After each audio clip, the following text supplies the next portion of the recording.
watched your body of work that both of you have done. Is this the goriest yet?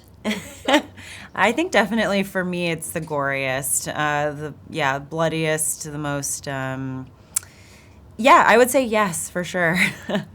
Yeah, for me too. Yeah. Yeah, I mean, I've done, like, I started Nightmare on Elm Street Part 3 and all of Oh, that. that's true. Yeah. But still, I think this is gorier. Because this is also, Gore is kind of a character in this, you know? It's part of the comedy, it's part of the kind of martial arts dancing aspect. Yeah, it was amazing. All the genre combining. I mean, Kirill, what kind of a director is he for you? He is very sort of beauty oriented in how the film looks, and even in the gore. Like it's curated, and the way something was bleeding was also like decided and chosen, and the color of the blood was like a big thing of like, is this too dark, is this too light, and so he had a very strong idea of how he wanted this to feel, and so he was definitely, for me, a big kind of guiding light on, the whole tone and the feel of this movie. He's also really, really exuberant of a director. Like, he has such a specific eye. When I first saw his first film, it was like, oh, wow, this guy's really got kind of an originality, understands his editing and what he wants, how to kind of build tension or bring humor to dark moments, and also, where he puts his camera. So he was very facile with all of that and knew exactly what he wanted, but he was also very like, yes, we got it. Excited. We got it. Yes. Yeah. It was really a joyful thing to be on the set in this kind of crazy movie. And then if you didn't got it, you would also know. He was very honest, which was good. I like that. I'm like, let me know. If it's not working, it's not working. If it's working, he was all energy. So yeah. Yeah, I mean, that works better, right? And people go like, oh yeah, that was okay. Yeah. And then you're in the editing and you're like, no, it didn't work. Yeah. You might as well just be direct in the moment. Yes. So, and there's, I think that the whole building itself, was it actually in a building? Was it a set? It must have been a set, wasn't it? Yeah. Because the whole time I was thinking, like that whole labyrinth with the where you're crawling. Oh yeah. The building and that kind of thing. I was like, my God, how did they film this? It was amazing. There was one building lobby that we shot in, and then the rest were all sets. Yeah. You never had to do the crawling. You didn't have to do the... No. Yeah, there was all separate sets, so we would do... the hallways, they would like shoot a sequence of whatever needed to be shot in that hallway, and then they would transform it into the next hallway for another sequence, and they kind of kept... basically, as we were going through the floors of the building... they would reset that they had like one hallway that they would redress, and then the crawling, that was a set. Obviously, between the walls was a set, but the lobby was in a building. An actual building. Yeah. Yeah. Okay. Perfect. And what do you think is it about? Because it will premiere at South by Southwest, of course, but it's where you are right now.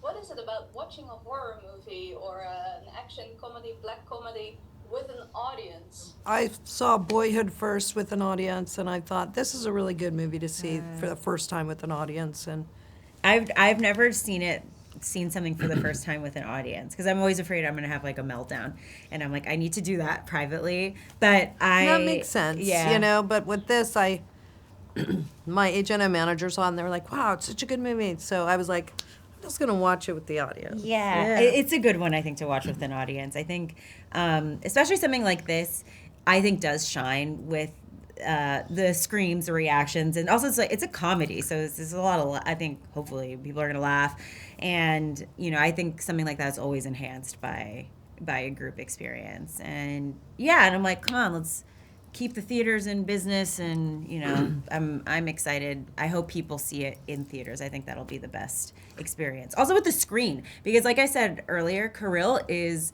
extremely he tried to make the film beautiful, even in this sort of like gory horror genre. You know, the colors they pop.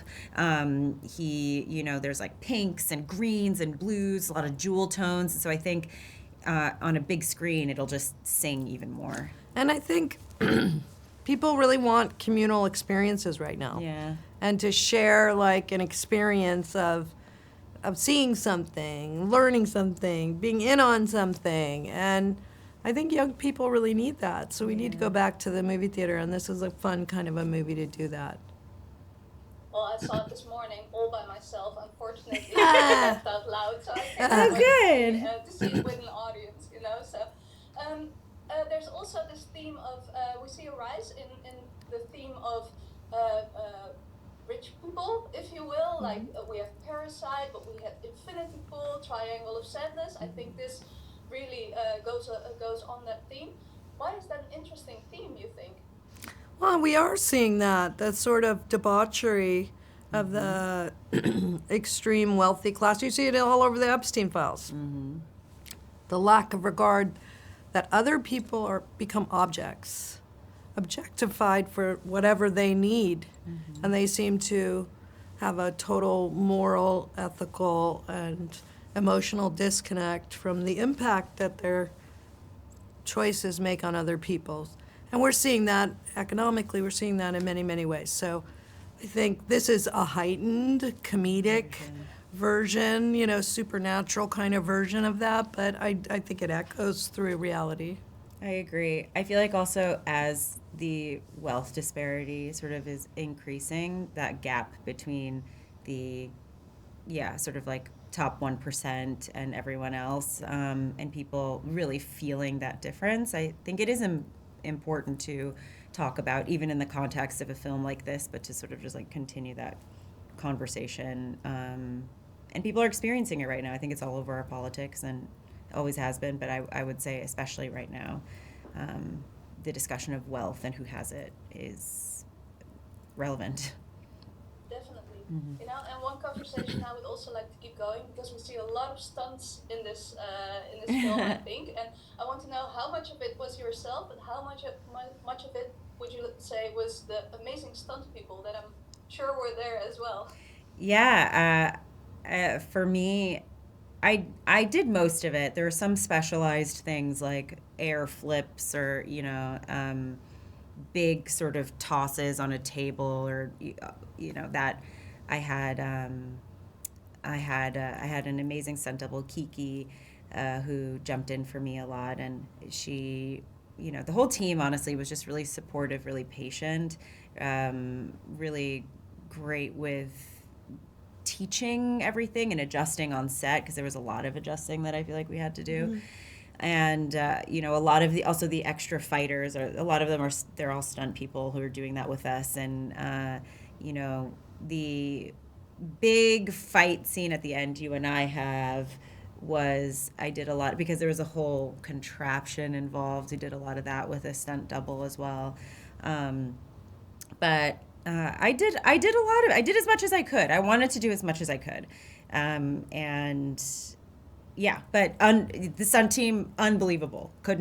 Truly couldn't have done it without this. You did do a lot also. I mean, it really was a combination thing, and there were certain moments that they were like, no, we need to use the stunt person. But right off of the set was this big staging area for stunts. Yeah. And they had all kinds of like giant foam things and, mattresses, and they brought me in and would show me this whole choreography of this part or that part and which part I was doing.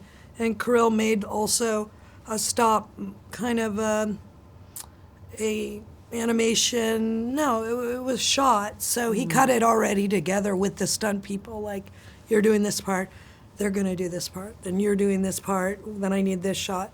So he really had already shot it in a way in his head.